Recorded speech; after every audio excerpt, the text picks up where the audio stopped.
राजा दाऊद के समय की बात है। यरूशलेम के पास एक छोटा सा गांव था जहां एक बुजुर्ग किसान रहता था। उसका नाम था एलिय्याह।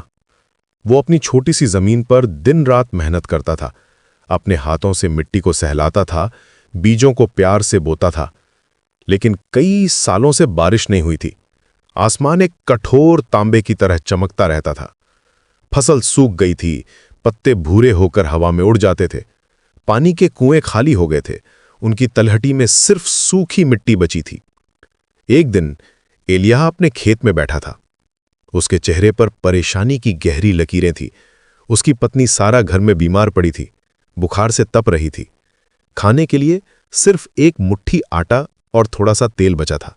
वो सोच रहा था कि अब क्या करे। उसके मन में तरह तरह के सवाल उठ रहे थे। तभी उसे याद आई अपने दादाजी की बात। दादाजी हमेशा शाम को उसे अपने पास बिठाकर कहते थे, बेटा, जब सब कुछ अंधेरा लगे, जब लगे कि कोई रास्ता नहीं है, तब भी परमेश्वर पर भरोसा रखना। विश्वास का मतलब है उस चीज पर यकीन करना जो दिखाई नहीं देती। ये वो ताकत है जो हमें आगे बढ़ने की हिम्मत देती है। एलिय्याह ने आसमान की तरफ देखा। बादल का नामो निशान नहीं था। सूरज की तेज किरणें उसकी आंखों को चुभ रही थीं। फिर भी उसने अपने दिल में कहा, हे प्रभु, मैं नहीं जानता कि कल क्या होगा, मैं नहीं देख सकता कि आगे का रास्ता कैसा है, लेकिन मैं तुझ पर भरोसा करता हूं। तू मेरा रखवाला है। अगली सुबह जब एलिय्याह उठा तो उसने देखा कि उसके दरवाजे पर एक अजनबी खड़ा था। वो आदमी बहुत थका हुआ लग रहा था। उसके कपड़े धूल से भरे थे।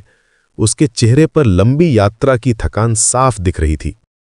भाई, मुझे बहुत भूख लगी है, कई दिनों से कुछ नहीं खाया है, क्या तुम मुझे कुछ खाने को दे सकते हो? अजनबी ने विनम्रता से कहा। एलिय्याह का दिल डूब गया। उसके पास तो खुद के लिए भी कुछ नहीं था, लेकिन फिर उसे लगा जैसे कोई मीठी आवाज उसके दिल में कह रही हो, जो तेरे पास है उसे बांट दे, डरना मत। एलिय्याह ने अपनी पत्नी से कहा, सारा, जो आटा और तेल बचा है उससे रोटी बना दे, हम इस मेहमान को खिलाएंगे। सारा ने हैरानी से पूछा, लेकिन फिर हमारे लिए क्या बचेगा? ये तो हमारा आखिरी खाना है। पता नहीं, एलिय्याह ने धीरे से कहा, लेकिन मुझे लगता है कि परमेश्वर कोई रास्ता निकालेगा। उसने कभी हमें अकेला नहीं छोड़ा है।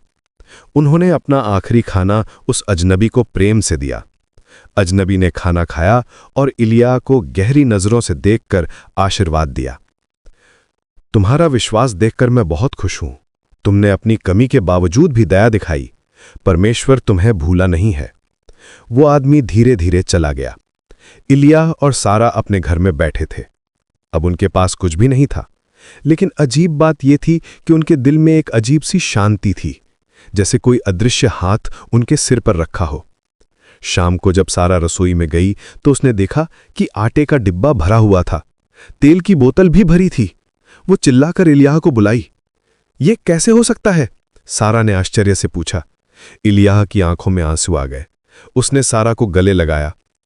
ये विश्वास की शक्ति है सारा। जब हम परमेश्वर पर भरोसा करते हैं, जब हम उसकी मर्जी पर चलते हैं, तो वो हमारी जरूरतें पूरी करता है। वो हमारा पिता है। उस रात से हर दिन उनका आटा और तेल खत्म नहीं होता था। चाहे वे कितना भी इस्तेमाल करें, अगली सुबह डिब्बे फिर भरे मिलते थे। ये चमत्कार महीनों तक चलता रहा। कुछ महीने बाद बारिश भी आई। पहली बूंदें गिरीं तो एलिय्याह ने आसमान की तरफ हाथ उठाकर धन्यवाद दिया। उसके खेत हरे भरे हो गए।